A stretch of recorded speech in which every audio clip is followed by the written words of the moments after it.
Hey, it's Bruce with WeedersDigest.com. We're your lake and pond help desk. And are you frustrated with your waterfront? Overwhelmed? Maybe don't know where to start?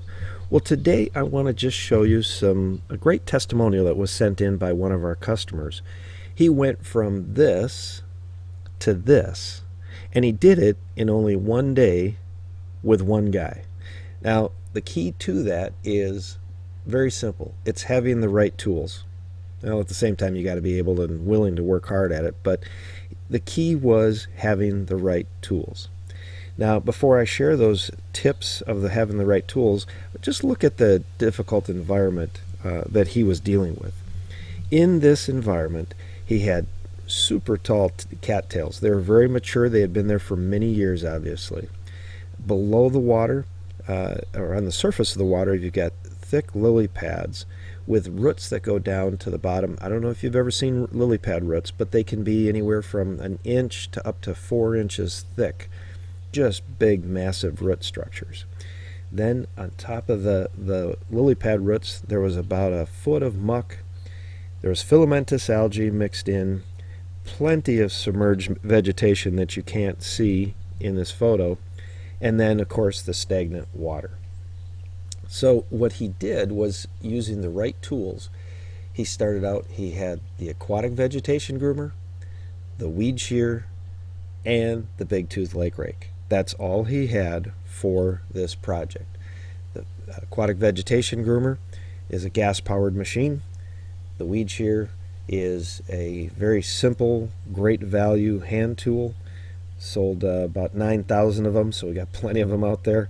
It's our number one seller, our best product that we've got out there. And then the big tooth, because it's super good for gathering up weeds when you use the rope and the float. And then you can also fill the head full of rocks so that it sinks down to the bottom when you're trying to clean the bottom. So those are the three tools that he used. Now, if you go to the end of this video, I actually included kind of a reference page that shows you exactly where you can learn more about those, a specific website for each one to learn in more detail. Now, at the same time, there are other tools and better tools to get the job done. If I was to go out there, being the weed guy that I am, I would have probably taken even more tools to be more effective and more efficient. But not everybody has that ability to have access to all the tools, for the value or for the cost.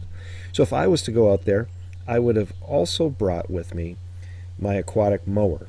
4 foot wide, connects to a 12-volt battery. Can hook it onto the back of the boat or the side of a boat, john boat, pontoon, fishing boat, fits to most anything, and then I can just literally ride back and forth, cut a 4-foot path up to 5 feet deep, and literally cut all that without even getting, well, in theory you could do it without even getting wet or dirty.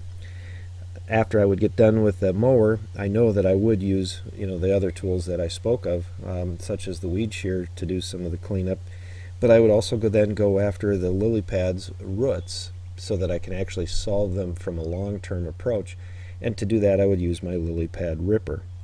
The lily pad ripper is, there is only one tool out there to get rid of lily pad roots, only one, and it is the lily pad ripper. But I also caution people that it takes a tremendous amount of effort and work, but you can go out there and literally slice out and rip up the root structure. In addition to that, I would bring my aqua thruster. Aqua thruster actually creates a huge flow of circulation, and because this particular application does not have a dock, I would have probably brought out my freestanding frame, or I would have brought the aqua thruster on a float system. We have both of those as well. And the reason I'd use that is I'd use it for twofold. One is I would be keeping the water around where I'm working. I'd keep that free of debris. So I'd do the work, then I'd turn it on, and because once you stir things up, you can't see the bottom. So just turning the aqua thruster on, even for a short period of time, would allow that to happen. Then on top of that, I would and then I would also be able to move the muck around. And then on top of that, I would bring probably my long reach rake, just for reaching out further or deeper water. And then I would use our muck digester pellets. After I've got everything done, I'd put the muck digester pellets down to eat the muck up.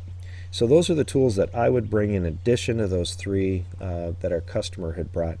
And everything is available. Again, at the end of this video, I've listed each of them in a reference of a website that has where you can find and learn more about each of them, and each of them has a demonstration video as well.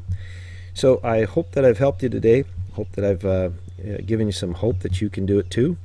And the key is having the right tools and the right know-how. You can get the right tools at those sites, and you can get the right know-how by connecting with us at weedersdigest.com. And be sure to sign up for our newsletter, where we send out updates on new products, new tips, and just being able to stay connected.